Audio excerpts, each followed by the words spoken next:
So in terms of distributive issues such as price, each party is going to have their reservation price, their bottom line.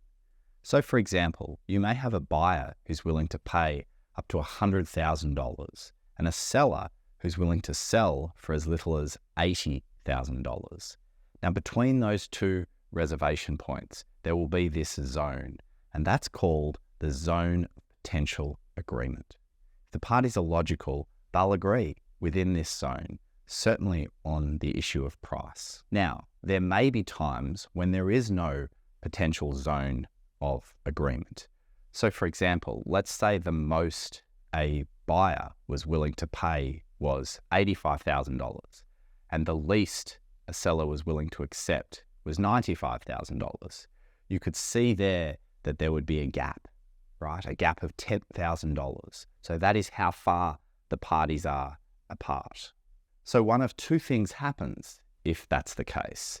The first and the preferable one is that the parties can create value. We can generate options that bridge that gap. It might be adding to the deal somehow, extra perks or extra deliverables. It could be structuring the deal in a way that adds value. It's now a long-term arrangement rather than a one-off transaction, or we're bringing other parties to help do business with you. It could be any range of number of ways. It could be a delayed payment or an exclusivity arrangement. There are a vast number of ways that we could add value, as we've already talked about, that would bridge that gap. So something we've done, something we've generated, agreed to with the other side is worth more to us than the $10,000 that we're apart.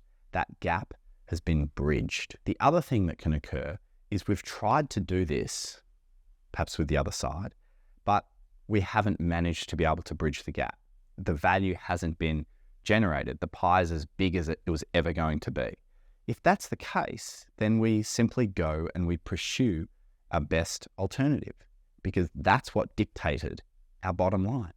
So the $85,000 that the buyer was willing to go up to, that was based on something. That was based on what they could do elsewhere, right? So if the deal, the agreement isn't better than that 85, they go and pursue what their best alternative was. And it's the same in any of those situations. You know, you take the other job, you move on to the next customer, you purchase the house down the road, you buy from the other supplier.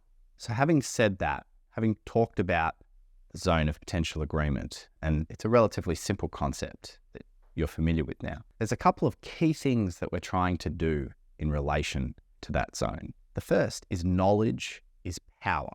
So part of what we're doing or trying to do is to work out what that zone of potential agreement is. Imagine me telling you beforehand, look, here's the most that the other side is willing to pay, or here's their bottom line. Hugely, hugely valuable piece of information.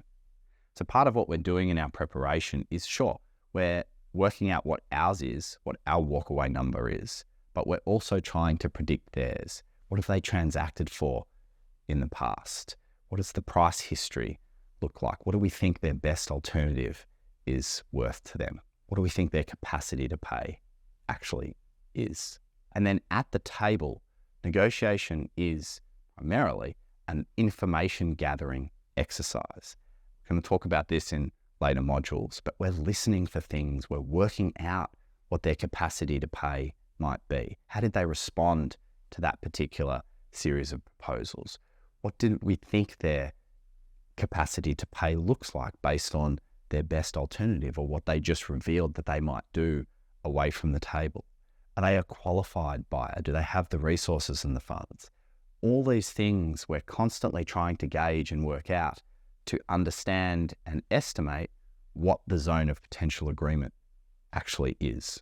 The second thing that is key in relation to zone of potential agreement is we want to be trying to then favorably shape their perception of the zone of potential agreement. And I'll talk about perception in one of the later modules. It's everything in a sense, but we want the other side to perceive the zone of potential agreement in a particular way. If we're a buyer, for example, we would want the other side, the seller, to see the zone of potential agreement at the lower end, right? If we're the seller, we would want the buyer to see or perceive the zone of potential agreement, our capacity to pay, at the higher end. And I'm going to talk, as I've said, about a number of ways we can shape perception, and there are a number of tools that are going to be available to you to do just that. Just as an aside, there's been some research done on distributively predicting where agreements fall in terms of price, and it's shown that it's usually some midpoint between the first offer and counteroffer. So you can think back to interactions you've had in the past where someone's put a number on the table and you've made perhaps a counteroffer.